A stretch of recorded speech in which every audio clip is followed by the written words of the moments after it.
ہاں یہ الگ بات ہے کہ اگر شوہر ناروا زیادتی کرتا ہے اور بالکل بے رحم ہے یا ایسا کوئی مطالبہ کرتا ہے کہ جو ناجائز میں آتا ہے، وہ تو نہیں پورا کرنا.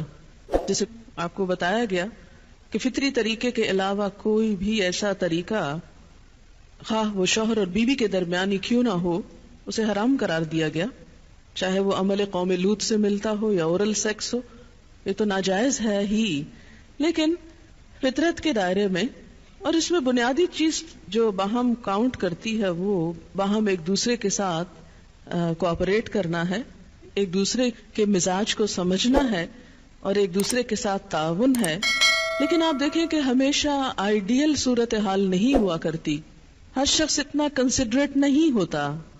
لیکن اللہ تعالیٰ نے عورت کو جہاں شوہر کو باہر کی مشقت دی نا، کتنی مشقت ہوتی ہے گرمی میں، دھوپ میں. مثلاً ہر شخص کا ایئر کنڈیشنڈ آفس تو نہیں ہے کہ وہ وہاں بیٹھ کے کام کر رہا ہے. بہت سے مرد سڑکوں پہ سڑکیں بنا رہے ہیں دھوپ میں کھڑے ہو کر، کچھ کھیتوں میں کام کر رہے ہیں، کٹائیاں کر رہے ہیں فصلوں کی، کوئی اور مکان بنا رہے ہیں، دھوپ میں کام کر رہے ہیں. تو مرد اگر سارے دن کی باہر مشقت کرتا ہے تو وہ بھی ایک پینفل کام ہے، اور اس نے محنت کی اور بیوی کے لیے سارا آرام فراہم کیا، کھانا پینا باقی ضروریات. اب اگر بیوی کو اس کا مطالبہ پورا کرنے میں تھوڑی تکلیف ہو رہی ہے تو کیا ہوا کہ موڈ نہیں ہے، دل نہیں مان رہا، تو کیا ہوا؟ نہ صحیح. لیکن اس کے باوجود جو عورت یہ سمجھتی ہے کہ میں اپنے موڈ کے خلاف جا کر بھی اگر اپنے شوہر کو راضی کرتی ہوں تو یہ میرے رب کی رضا حاصل کرنے کا ایک ذریعہ ہے، تو آپ دیکھیں کہ یہ وہ چیز ہے جس کا صلہ آپ کو اللہ دنیا میں دے دے گا، کیونکہ آپ یہاں صرف شوہر کی نہیں اللہ کی بھی اطاعت کر رہی ہیں. کیونکہ ایک مسلمان عورت کو اس کے رب نے یہ حکم دیا ہے. اور اس میں وہ حدیث آپ نے سن رکھی ہوگی اور عورتوں کو سنانے میں بڑی مشکل پیش آتی ہے مجھے ہمیشہ، اور عورتیں ایک دم اوفینڈ ہونے لگتی ہیں. لیکن بات یہ ہے کہ چونکہ اللہ کے رسول صلی اللہ علیہ وسلم نے فرمایا ہے اور ہم ان کا نام سن سن کے روتے ہیں محبت میں اور نعتیں سن سن کے جھومتے ہیں، تو یہ حکم بھی آپ کا مان لینا چاہیے اور اس حدیث کو بھی سن لینا چاہیے اتنی ہی خوشی سے جتنی خوشی سے ایک نعت سنتے ہیں. نبی صلی اللہ علیہ وسلم نے فرمایا جب مرد اپنی بیوی کو اپنے بستر پر بلائے اور وہ نہ آئے تو صبح تک فرشتے اس پر لعنت کرتے ہیں. بخاری کی روایت ہے کتاب النکاح.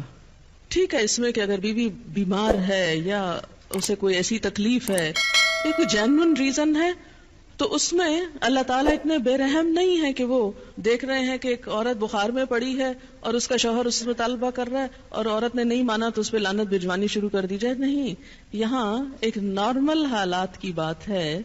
ایک عام حالات میں ایک عورت اگر اطاعت نہیں کرتی یا بات نہیں مانتی، اور اسی لیے ایک اور حدیث ہے حضرت ابو ہریرہ کہتے ہیں کہ آپ صلی اللہ علیہ وسلم نے فرمایا اگر عورت کا خاوند اس کے پاس موجود ہو تو وہ اس کی اجازت کے بغیر نفلی روزہ نہ رکھے.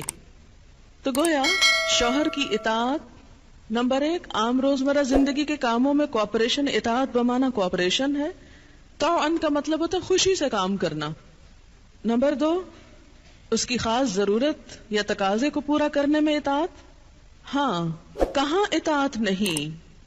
جب وہ کوئی حرام کام کرنے کو کہے، جب وہ کوئی ناجائز کام کرنے کو کہے، جب وہ اللہ اور اس کے رسول صلی اللہ علیہ وسلم کی مرضی کے خلاف کام کرنے کو کہے. لا طاعت لمخلوق فی معصیت الخالق.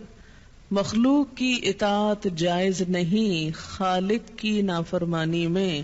اگر اللہ تعالیٰ کسی کام پہ ناراض ہے وہ اطاعت جائز ہے.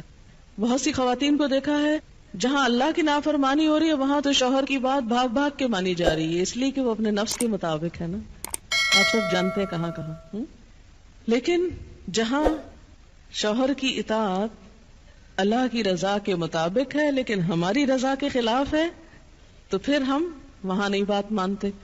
تو بسا اوقات ہم بظاہر اللہ کی رضا کا لیبل تو لگاتے ہیں، ہوتی اندر سے اپنے نفس کی اطاعت ہے، اور بعض اوقات شوہر کی اطاعت کا لیبل لگاتے ہیں لیکن وہاں بھی اصل میں نفس کی اطاعت ہوتی ہے کہ ہمارا اپنا دل وہی چاہ رہا ہوتا ہے جو شوہر چاہتا ہے اس وقت. بعض اوقات کئی غلط کام شوہر چاہتے ہیں نا کہ بیوی کرے، ہم خود بھی وہ چاہ رہے ہوتے ہیں ساتھ، اس لیے آڑ لے لیتے ہیں جی شوہر نہیں مانتے، مثلا سر ڈھکنا شوہر کو پسند نہیں، کیا کریں اب شوہر کی اطاعت بھی تو اللہ ہی نے کہا ہے۔ یہاں شوہر کی ہم 100% اطاعت کو تیار ہو جاتے ہیں کیونکہ اندر سے اپنا دل جو ساتھ ہے، لیکن جب رات کو شوہر بلائے وہاں اپنا دل نہیں، لہذا چاہے اللہ تعالیٰ کتنا ہی فرمائے سب اطاعت بھول جاتے ہیں۔ تو ایک مسلمان عورت، ایک فرما بردار عورت شوہر کے لیے اطاعت گزار ہے۔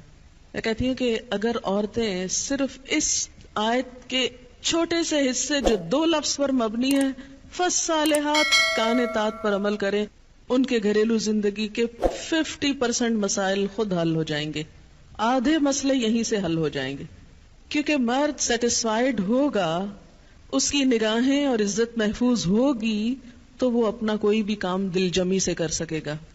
اگر وہ مطمئن نہیں گھر کی طرف سے تو گھر تو کیا باہر بھی وہ کام درست طور پر نہیں کر سکے گا۔